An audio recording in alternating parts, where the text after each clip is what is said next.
দেখতে দেখতে আমার সংসার থেকে আমার মায়ের চলে যাওয়ার সময় এসেই গেল।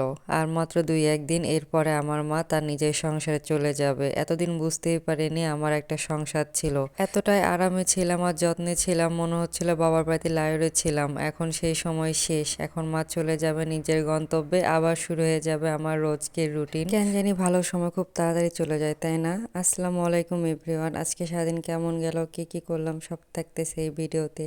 আশা করি আজকের ভিডিওটা আপনাদের কাছে খুব ভালো লাগবে। মা থাকার অনেক শান্তি আছে, যেমন কোনো কাজে তেমন হাত দিতে হয় না আমাকে। আমার মা কাপড় ওয়াশ করে, ডিশ ওয়াশ করে, আমার মেয়েকে সামলায়, আমি জাস্ট বাসাটা ক্লিন করি। আর মাঝে মধ্যে ইনাকে দেখি, এছাড়া আর কোনো কিছুই তেমন করা হয় না। আর মাঝে মধ্যে টুকটাক কিছু রান্না করি শখের বসে। এখন মা চলে গেলে আবার আমার নিজের সংসারের সব দায়িত্ব এক হাতে পালন করব, বাবু সামলানো, বাসার এভরিথিং সবকিছু একা হাতে। যাই হোক, সকালবেলা উঠে পুরো বাসাটা ক্লিন করলাম, যেটা আমার প্রত্যেক দিনের কাজ। ছোট বাচ্চা যেহেতু আছে, অনেক নোংরা করে।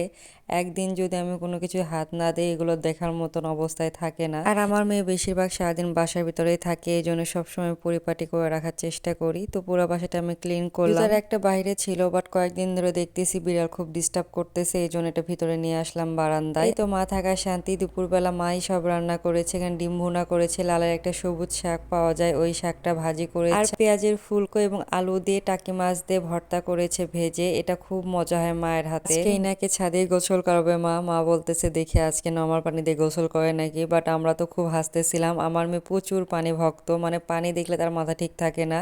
আর কত যত্ন করে ছোটবেলা থেকে মা ইনাকে গোসল করায়, এই জিনিসটা আমার এত ভালো লাগে। কারণ বাবু হওয়ার পর থেকে আমি মনে হয় ২-৩ মাস ইনাকে গোসল করিয়ে দিয়েছি, এছাড়া সবসময় মাই করাইতো। আমার বড় ভাইয়ের ২টা ছেলে আছে, আমার বড় আপুর 2টা ছেলে, একটা মেয়ে আছে। মানে 5টা নাতির থেকে সব থেকে বেশি মনে হয় আমার মেয়ে জোর করে আদর নিয়েছে আমার মায়ের। দুপুর থেকে সন্ধ্যার মধ্যে আমি কোনো ভিডিও ক্লিপ নেই নাই। সন্ধ্যার দিকে আমি ভাবলাম 2 কেজি গাজর দিয়ে গাজরের হালুয়া তৈরি করব। আমার খুব ইচ্ছা ছিল যে গাজরের হালুয়ার রেসিপিটা আপনাদের সাথে শেয়ার করব, বাট আমার মেয়ে খুব জ্বালাচ্ছিল, এই জন্য আজকে দিতে পারি না। গাজরের হালুয়া করেছে। আমার হাজবেন্ড বাহির থেকে আসার সময় বেগুন নিয়ে আসছে 1 কেজি, দই নিয়ে আসছে মেয়ের জন্য, মুড়ি এবং একটা লসুন নিয়ে আসছে মেরিল ইনায়ের জন্য।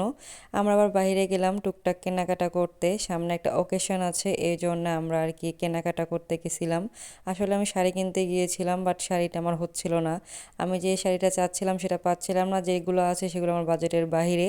পরে মেয়ের জন্য টুকটাক জিনিস নিয়ে এসেছি, চুড়ি, ক্লিপ, মোজা, হেয়ার ব্যান্ড, হেয়ার ক্লিপ, খেলনা। আমার জন্য একটা প্যান্ট নিয়ে এসেছি।